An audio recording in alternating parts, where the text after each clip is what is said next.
Welcome back to the channel, and today I wanted to show you what you could expect from Air France's business class amenity kit. So this is the business class amenity kit as of April 2026, and in here you've got some clearance product here, the Beauty Flash Balm.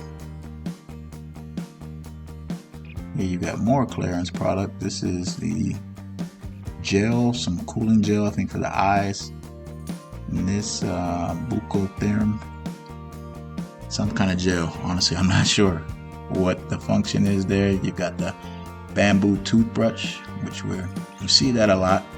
Eye mask, comfortable eye mask. Got some socks, an Air France pen, so you can keep track of things if you're still using a pen, and some earplugs. So those are the items you can find inside of Air France's latest, as of April 2026, business class amenity kit. As always, I appreciate you guys watching. Please hit the like button, subscribe to the channel if you haven't already, and share this with a friend. Thank you.